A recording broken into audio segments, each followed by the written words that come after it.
Hello મિત્રો, નમસ્તે. JD ડાયરીની અંદર આપનું ભાવભર્યું સ્વાગત છે. તો આજે આપણે બનાવશું સ્વામિનારાયણ ખીચડી. ઢીંગુબેન જે છે એને પોતાનું સ્થાન ગ્રહણ કરી લીધેલું છે, તો એ પણ આપણને સપોર્ટ કરશે અને વિડીયો જે છે એન્ડ સુધી જોજો. ઢીંગુ, શું મૂક્યું આપણે ચૂલા ઉપર? શું મૂક્યું છે? ઓકે, તેલ ગરમ કરશું. પછી ગરમ થઈ જાય ને પછી એમાં લીંબુ નાખી દેવાનું. એવું છે? ટેસ્ટી લાગે. ટેસ્ટી લાગે. Okay okay. બધું રાખી દેવાનું. બધું મિક્સ હલાવી દેવાનું. આપણું બેનનું ધાનું તૈયાર થઈ જાય. ચલો, સ્વામિનારાયણ ખીચડી માટે આપણે બધા ઇન્ગ્રીડિયન્ટ્સ લઈ લીધા છે. કોબી, દૂધી, છાલવાળા બટેકા, પછી આ જે છે ચોળી છે, અને થોડા ગાજર છે, આદું પણ લઈ લીધું છે ખમણેલું. અને ખાસ કરીને ઘણા મિત્રો જે છે એ મરચી નાખતા હોય છે, પણ આમાં મરચી નહીં નાખવાની ખીચડીની અંદર. જો ખીચડીની અંદર તમે મરચી નાખો તો ખીચડી જે છે એ કડછી થઈ જાય છે.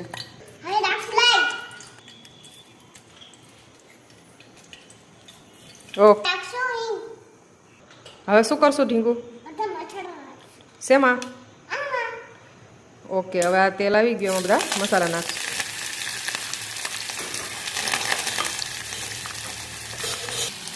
હવે શું કરવાનું છે? આ કેમાં નાખવાનું છે?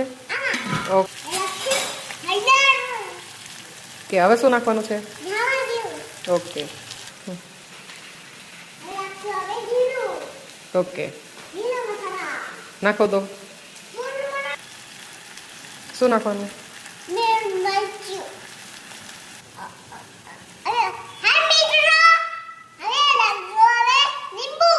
ઓકે,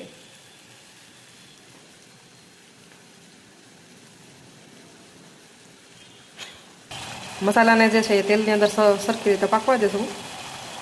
જો તમે જોઈ શકો છો, લસણ ડુંગળી ખાતા હોય એ લોકો લસણ ડુંગળીનો પણ ઉપયોગ કરી શકે છે.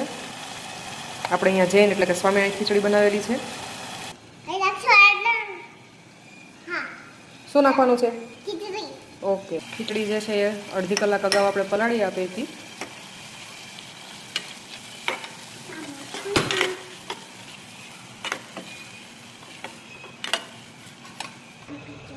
શું ઢીંગુ?